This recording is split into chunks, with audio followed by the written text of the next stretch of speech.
Olá, alunos do segundo ano do ensino médio. Estamos então, iniciando aí mais uma semana de aula. E na semana passada a gente estava estudando, a gente está estudando o reino Plant e a gente estudou a respeito do grupo das pteridófitas. A gente já havia estudado as briófitas, daí semana passada a gente estava discutindo a respeito das pteridófitas, que é o grupo lá das samambaias. Daí eu deixei com vocês uma lista, com 5 atividades, com 5 exercícios referentes, a essa temática das pteridófitas. Então agora a gente estará fazendo a correção desses 5 exercícios, E daí vocês verifiquem no caderno se está tudo certinho, se precisa complementar com alguma coisa, E se estiver errado, vocês arrumem, ok? Então vamos lá começar a nossa correção das atividades. A pergunta de número 1 diz o seguinte: quais são os 2 tecidos de condução encontrados nos vegetais? Dê suas funções. Então nós estudamos que as pteridófitas representam o primeiro grupo de plantas vasculares, pois a briófita ela ainda era avascular. E a vascularização se dava devido a 2 tecidos, o xilema e o floema. Então nós vamos ter lá que o xilema ele ascende na planta levando água e sais minerais que são provenientes da raiz, que ela absorve ali pela raiz. Então ascende levando esses nutrientes, levando até a parte da folha. Quem faz isso? O xilema. Então a gente diz que ele carrega seiva bruta, tá? Que eu não coloquei aqui, mas seria a seiva bruta. O floema, ele desce, então ele carrega os produtos provenientes da fotossíntese da planta, Em especial aí a glicose, que representa a seiva elaborada. Então distribui das folhas para todo o restante da planta.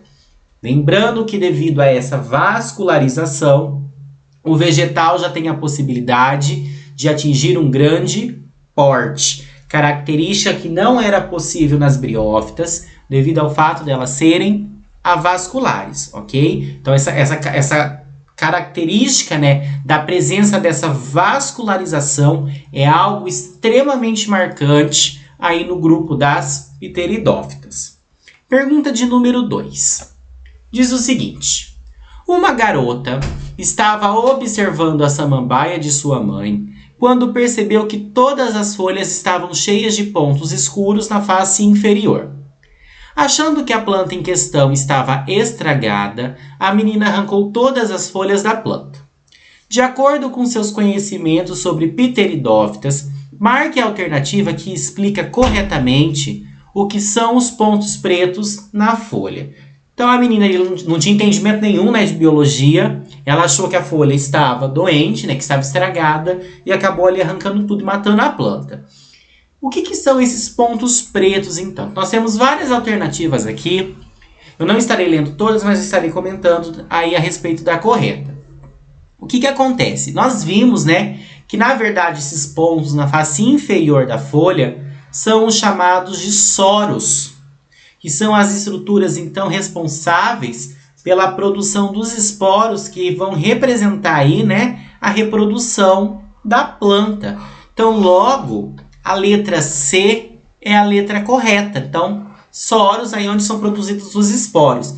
Na letra A fala que são os báculos são as folhas jovens, A letra B fala que são os soros, mas são estruturas que protegem contra o ataque de fungos. Está errado, são estruturas reprodutoras. E a letra D e a letra E fala que são os protálos, e o protalo aí é o produto já do início do ciclo de reprodução, onde vai acontecer ali a fecundação, certo? Então, letra C, as estruturas são os soros, responsáveis então pela produção dos esporos. Pergunta de número 3.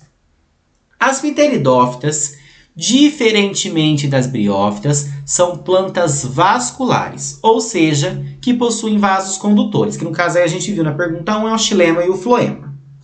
Apesar dessa diferença, esses 2 grupos ainda apresentam características em comum, tais como: qual dessas características seria comum então? A letra A diz que é a presença de folhas e sementes.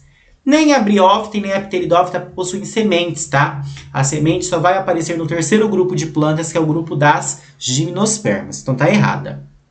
A letra B diz que é a dependência da água para a reprodução, e essa seria então a alternativa correta.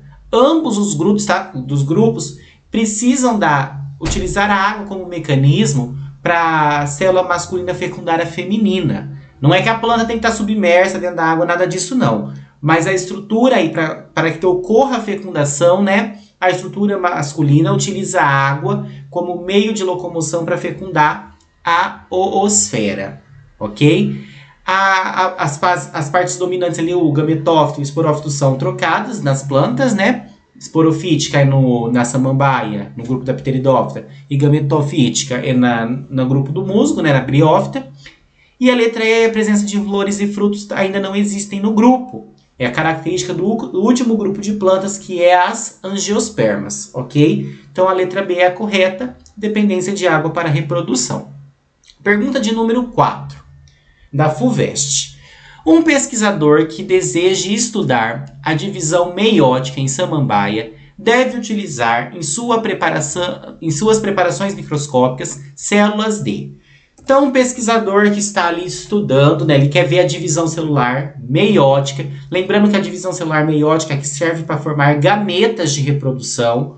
É diferente da mitose, que serve para aumentar o número de quantidade de células, mas formando células iguais. Para ele ver a meiose, o que ele tem que estudar? Ele vai ter que estudar o local onde são formados os esporos, que são as estruturas de reprodução. Aonde são formados os esporos nas samambaias? Nos soros, letra C.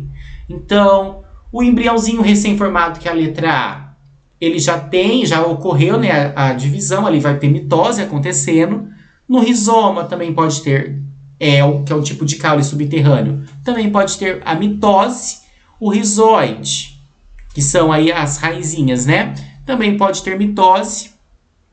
E as estruturas reprodutivas do protalo já aconteceu a meiose também anteriormente, na hora de formação dos esporos. Então esses esporos, eles são formados nos soros, tá? Que são aquelas bolinhas que estão debaixo da folha da samambaia, ok? Então a letra C é a correta. Nossa última pergunta, pergunta número 5. Determine a alternativa correta sobre o ciclo de vida das pteridófitas. Então aqui, gente, foi aquilo que eu havia comentado com vocês, que é extremamente importante vocês fazerem uma tabela no caderno, uma tabela no papel, porque nós temos uma alternância de um grupo de plantas com outro. Por exemplo, na briófita, a parte duradoura era o gametófito. Na pteridófita, inverteu. Não é o gametófita duradouro, é o esporófito. Então, isso é muito difícil de ficar decorando, porque são 4 grupos de plantas, você pode acabar trocando, né? Então, é interessante vocês fazerem uma tabelinha de cada um dos grupos, tá? Então, a letra A diz o seguinte. Os gametângios constituem a geração duradoura de longa duração. A gente acabou de falar que não é a parte do gametófito, né? Vai ser a parte dos esporófitos. Então, essa está errada. A letra B. O esporófito constitui a geração efêmera. Ou seja, né, a geração de curta geração. Está errada. O esporófito representa a fase duradoura, a de longa duração. O pistilo é formado por ovário, estilete e estigma. Pistilo a gente não estudou ainda, tá? Pistilo é uma estrutura que a gente encontra nas flores. Flor só vai ter no último grupo de planta, que é o grupo da angiosperma. Então essa aqui é mega errada. Letra D. Os esporófitos constituem a geração duradoura, de longa duração. Sim, na pteridófita são os esporófitos, que é a geração duradoura. Se fosse briófita, seria o gametófito, tá? Cuidado para não trocar. E a letra E, após a germinação, o núcleo do ovo dá origem ao endosperma. Também não, porque nós não temos ainda a formação de sementes, tá? A semente aparece só no próximo grupo, ok? Então a letra D é a resposta correta. Então eu espero que vocês tenham acertado, né, as nossas atividades. Caso ainda fique alguma dúvida, vocês podem estar entrando em contato comigo no particular, que eu estarei aí, né, atendendo a cada um de vocês. Do mais, né, tenham uma excelente semana e até logo. Tchau, tchau.